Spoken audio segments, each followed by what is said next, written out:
Glória a Deus, eu cumprimento a amada igreja na paz do Senhor Jesus. Amém. Se coloque sobre seus pés, estenda a mão para o altar e oremos juntos. Soberano Deus e eterno Pai, aqui está, Pai, o pastor que o Senhor trouxe, pastor Edgar. Ó Senhor, fala através da vida dele, Pai. Fala através dos lábios deles aquilo que o Senhor colocou no coração dele, Pai. Usa mais uma vez, grandemente esta noite, Pai. Fala conosco, não aquilo que queremos ouvir, mas que precisamos, Pai. Abre o ouvido da sua igreja, Pai, para ouvir a sua santa palavra, guardar no coração e praticá-la, Pai. Abençoa a casa dele, o ministério dele, a família dele, os filhos deles que ali estão, e abençoa, Pai, essa palavra, em nome santo de Jesus. E o povo de Deus que crê diz: amém. Aplauda ao Senhor.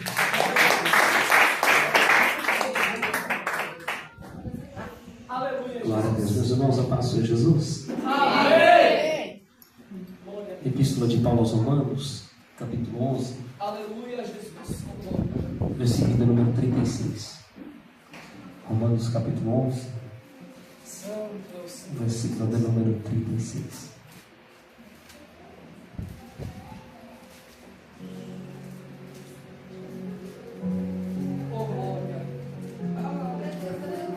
Romanos capítulo 11, versículo número 36.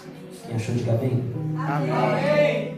Diz assim a palavra do Senhor: porque dele, e por meio dele, e para ele são todas as coisas. A ele seja a glória para sempre. Amém. Glória a Deus. Se sente glorificando o nome de Jesus. Glória a Deus. Eu preciso ser sensível ao que Deus tem falado aqui nesta noite.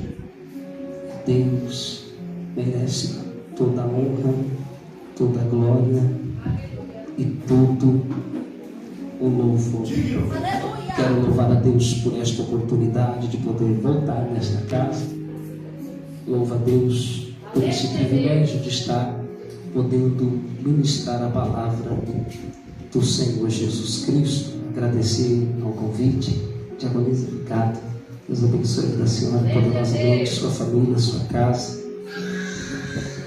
Quero deixar ao coração dos irmãos isso aqui que foi ministrado pela vida do evangelista Renan. Esse é o clamor de Deus para esta última hora. Deus está à procura de adorador de verdade. Escute isso aqui e guarde isso aqui no coração, porque é uma palavra para esta casa. O problema não é o alimento, o problema não é o pão, o problema é o povo que não tem mais fome de se alimentar. Escute isso aqui, às vezes a gente fica achando que a performance é o lugar. É o clamor do Espírito Santo dizendo para você: valorize. Deus usou a vida do profeta Amós. Ele disse: eis que vem dias sobre a terra em que enviarei fome e sede, não fome de pão e nem sede de água, mas de ouvir a minha palavra. Valorize enquanto teu corpo arrepia, valorize enquanto o Espírito Santo se move ao meio da nossa adoração. Quem é adorador de verdade, eu sei que você veio agora, hoje é culto de louvor, então é por Ele, é para Ele, e por meio dele são todas as coisas. Glorifique e exalte o nome de Jesus neste lugar. Escute, eu vou ser breve. Paulo vai dizer que por ele, por meio dele e para ele são todas as coisas. Porque dele a origem, por meio dele o processo e para ele o destino. Todas as coisas, tudo é para ele. A ele quem? A Jesus Cristo. A ele quem? Aquele que criou tudo. Tudo foi criado por ele. Toda a sua existência. Nós somos do Senhor. Romanos capítulo 14, versículo 8, Paulo vai dizer: quer vivamos, quer morramos, fazemos tudo isso para a glória de Deus. Nós vivemos para Ele, nós vivemos por Ele. Pastor, por ele quem? Aquele que a Bíblia diz, aquele que morreu por nós, aquele que o profeta Isaías profetizou dizendo, ele levou sobre si as nossas dores, as nossas enfermidades. O castigo que nos traz a paz estava sobre ele. E a Bíblia diz, por causa das suas pisaduras, eu e você fomos sarados. Eu e você fomos curados. A Bíblia diz que nós andávamos como ovelha desgarradas, cada um se desviava para o seu matadouro, mas ele fez cair a iniquidade de todos nós sobre ele, e por causa dele eu e você podemos glorificar, adorar e exaltar ao nome de Jesus Cristo. A Bíblia diz que não tem altura, não tem profundidade, não tem nenhuma criatura que possa nos separar do amor de Deus. Nada pode te separar do amor de Deus. Eu não sei se você entende, mas eu quero introduzir para você nesta noite: dê glória, dê graça a Ele, porque os seus pecados já foram resolvidos. Pastor, e os meus problemas Ele já resolveu no Calvário. O que você tem que fazer é adorar e exaltar a Ele, porque não tem principado, não tem potestade, não tem demônio, não tem dominação, não tem ninguém que possa impedir ou impedir a adoração da sua boca. Se você vê, pode, comece a celebrar a Ele neste lugar. Precisamos entender o que fomos chamados para fazer, o porquê nós somos resgatados para o adorar. Eu sei que queremos e temos as propostas de viver aquilo que queremos, a nossa vida, mas Jesus nos resgatou para adorar a Ele e voltar a ter comunhão com Ele. O véu que separava o homem de Deus, o véu foi rompido de alto a baixo. Pastor, quando isso? Hebreus capítulo 10, versículo 19 e 20, a Bíblia vai dizer: tende, pois, irmãos, intrepidez e ousadia para acessar o lugar santíssimo, isto é, pelo véu, pelo corpo de Cristo, que foi rasgado no Calvário por mim e por você. Nós somos criados para adorar a Ele. Nós somos criados para dizer o que Paulo disse: porque dele, por meio dele e para Ele são todas as coisas. Escute, mas há uma filosofia no meio cristão que você precisa viver a vida para descobrir o teu propósito. Há uma filosofia que vem sendo implantada em nosso meio, que nós precisamos viver a nossa vida para descobrir o nosso propósito. Na verdade não, pastor, não. Por quê? Porque você tem que viver a sua vida para cumprir o teu propósito.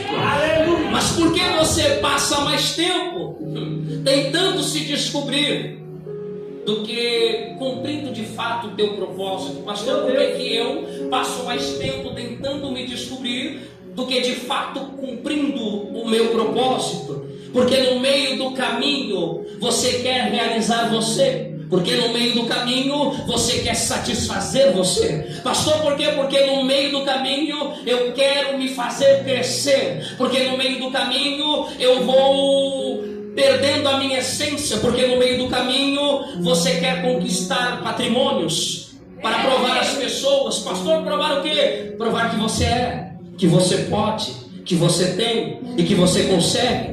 Porque no meio do caminho você faz tudo isso para ter respeito, porque no meio do caminho você faz isso para ser amado. Quantas pessoas não se sacrificam para ser amada por outras pessoas? Pastor, e por que isso acontece? E é nesse momento que isso acontece, é nesse momento que você perde o propósito que você carrega. E por isso que quando você, muitas das vezes, e na maioria das vezes, ou aparentemente você chega lá, você conquista tudo que você planejou, não há realização, não há satisfação, e muitas das vezes é tristeza e frustração, dor, falta de saciedade. Pastor, por quê? Porque eu quis tanto, e eu conheço tanta gente assim, que eu quero tanto, eu quero, e depois que conquista, perdeu a graça. Pastor, depois que chega, perdeu a graça. Por quê? Porque no meio do caminho Porque no meio da caminhada, quando eu me perco, eu passo a ter uma mentalidade de alguém que não é satisfeito. Pastor, por quê? Porque a minha satisfação está em agradar a Ele. Porque a minha satisfação está nesta palavra. Porque dele, por meio dele e para Ele são todas as coisas. Pastor, porque dele é tudo que eu devo fazer é por Ele. Pastor, por meio dele eu devo fazer com Ele e para Ele. Pastor, e para Ele é dar a glória para Ele. Se eu canto, a glória é dele. Se eu prego, a glória é dele. Se eu trabalho e conquisto os bens, a glória é dele. Se eu tenho uma família, a glória também é dele. Mas o problema é que a gente quer se satisfazer, mas não queremos transmitir a glória para Ele, porque temos a mentalidade que nossa vida cumpre o propósito, mas não é. É o propósito que se cumpre na nossa vida. Eu quero liberar isso aqui para você nessa noite. O propósito vai se cumprir na sua vida. Pastor, tem diferença? Tem, eu te provo. É o propósito que se cumpre na minha vida. Jeremias capítulo 1, versículo 5, Deus olhou para ele e disse: Jeremias, antes que você fosse formado no ventre da tua mãe, antes que você fosse gerado, eu já te conheci. Antes que você saísse da madre da tua mãe, eu já havia santificado você para ser profeta às nações. Mas o que Deus está dizendo? O que Deus está dizendo é que antes de você nascer, antes de você subsistir, Deus já sabia quem você era. Deus já sabia os pensamentos que Ele tinha sobre você. Você nasceu nos pensamentos de Deus. Pastor, então o meu problema não é a falta de propósito. O meu problema não é a falta de recursos. Aleluia, Deus. Pastor, qual é o meu problema? O meu problema é a falta de estratégia para reconhecer o propósito que Deus tem na minha vida. Ah, você não entendeu o que Deus está falando com você nessa noite? Eu vim dizer para você que o nosso problema não é a falta de recurso. O nosso problema não é muitas das vezes a falta de enxergar o propósito. O nosso problema é não enxergar que Deus é extraordinariamente intencional naquilo que Deus faz. Deus é extraordinariamente intencional nos teus propósitos. Será que você pode olhar para alguém com carinho e dizer para ele: Deus sabe o propósito que Ele tem na sua vida? Obrigado, Jesus. Aleluia. Aleluia. Quer ver como Deus é intencional? Vou correr. A Bíblia diz que Deus é tão intencional, Deus é tão extraordinariamente intencional, que a Bíblia diz que Jesus, Ele é o Cordeiro de Deus, que foi morto desde antes a fundação do mundo, antes do mundo existir. Jesus Cristo é o Cordeiro que já foi morto. O texto diz: Jesus Cristo, Ele é o Cordeiro de Deus, que foi morto, que foi imolado desde antes a fundação do mundo. Ou seja, antes do pecado existir, Deus já tinha uma estratégia. Antes do pecado nascer, Deus já tinha uma estratégia preparada. Ou seja, quem gosta de começar pelo começo somos nós. Quem começa do início somos nós. Pastor, o que o senhor está dizendo aqui? Deus não. Deus, Ele começa do fim para o começo. Eu vou melhorar isso aqui. Isaías vai dizer no capítulo 43: Deus começa do fim para o começo. Deus começou do final. Ah, você não entendeu isso aqui? Eu vim dizer para você que quem começa do início para o fim somos nós. Deus não. Deus começou do fim para o começo. Eis o Cordeiro de Deus, que foi imolado desde antes a fundação do mundo. Pastor, é mais ou menos o quê? É mais ou menos o diabo olhando para Deus e dizendo: Ó Jeová, Adão e Eva pecou, o que você vai fazer agora? É mais ou menos o diabo olhando para ele dizendo: e agora? E aí, Jeová, o que você vai fazer? Adão e Eva pecou, você vai fazer o que agora? E é Deus dizendo para eles: eu não vou fazer, eu já fiz. o Cordeiro de Deus que foi imolado. Eu vou melhorar. E Deus amou o mundo de uma tal maneira que Deus entregou o seu único filho. Eu vim dizer para você que Deus não é pego no acaso, Deus não é pego de surpresa. Deus tem um propósito para você. Deus sabia que você falharia, Deus sabia que você sentiu vontade de desistir, mas Deus me trouxe aqui para te dizer: hoje eu estou te colocando na roda do teu propósito. Você vai viver o teu propósito nessa terra. Deixa eu correr. Pastor, Deus faz. Deus é estratégico, é por isso que Deus só vai entregar algo na tua mão quando você tiver as estratégias corretas. Deus só vai entregar, vou repetir, Deus só vai entregar algo na tua mão quando você tiver a estratégia corretas e necessárias para aquilo que você precisa. Pastor, por quê? Porque entregar algo na mão de alguém que não está preparado é desperdício. Deus está dizendo: tem muita coisa que eu não entreguei na tua mão porque você não está pronto. Tem muita coisa que eu não entreguei na sua mão porque vai ser desperdício. Pastor, por quê? Porque para você poder entender isso aqui, que culto, pastor, é por isso que foi cobrado pelo Espírito Santo de Deus agora. Cante, pastor, por quê? Porque cantar e adorar é estratégia. Cantar e adorar faz parte do processo